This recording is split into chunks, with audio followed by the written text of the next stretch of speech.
اس زبان کو ٹکسالی زبان کہا جاتا تھا، اور وہی غالب کی شاعری کے اندر زیادہ تر دیکھنے کو ملتی تھی۔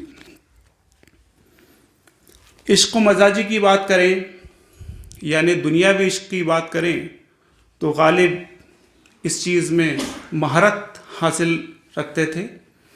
غالب نے کہا تھا کہ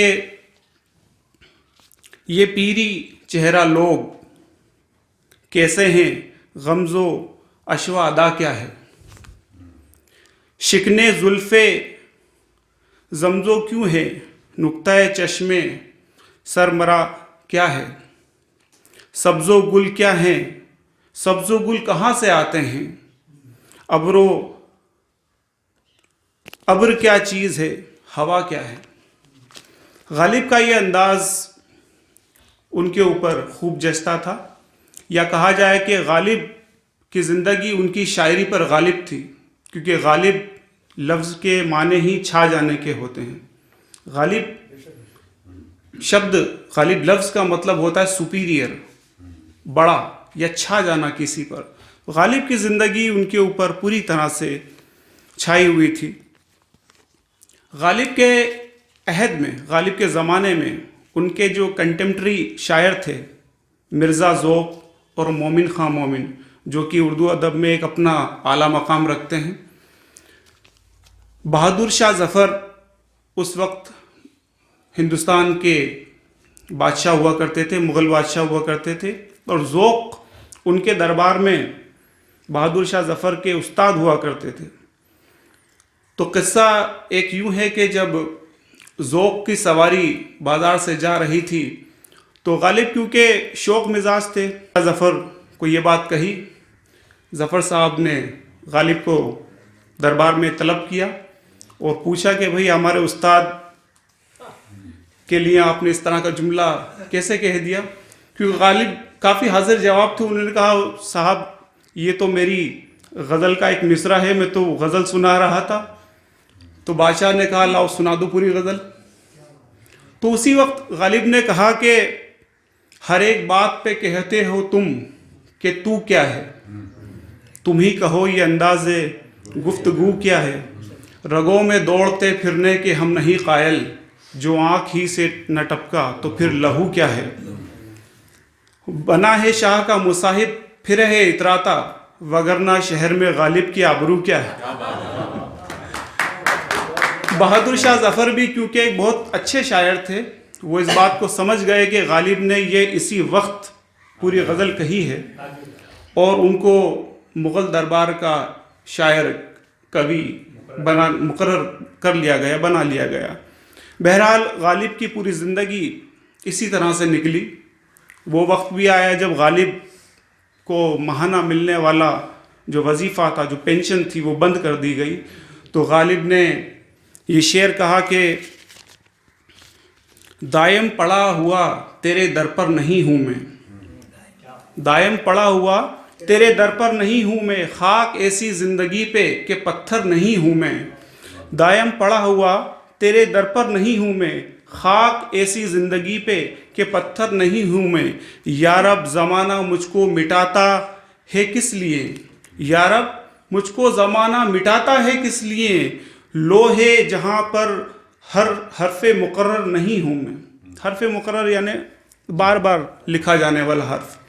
تو غالب کا یہ انداز ان کی زندگی پر ہمیشہ رہا، ایک خود اعتمادی والی جو بات تھی غالب کی زندگی پر ہمیشہ غالب رہی۔ 15 فروری 1869 کو علم و ادب کے اس سپاہی نے دلی کے اندر اپنی آخری سانس لی۔ غالب کا یہ شعر کہ ہزاروں خواہشیں ایسی کہ ہر ایک خواہش پہ دم نکلے، بہت نکلے میرے ارماں مگر کم نکلے۔ زندگی بھر غالب ہر ایک چیز کو چاہتے رہے۔ شعر و ادب میں انہوں کا ایک ایسا مقام ہے جس بلندی پر غالب نے اردو شاعری کو لا کر چھوڑا ہے، اس بلندی کو آج تک کسی شاعر نے حاصل نہیں کیا ہے، چھو بھی نہیں پایا ہے۔ اور آج کے اس دن ہم سبھی یہ خدا سے دعا کرتے ہیں کہ ان کی روح کو سکون دے.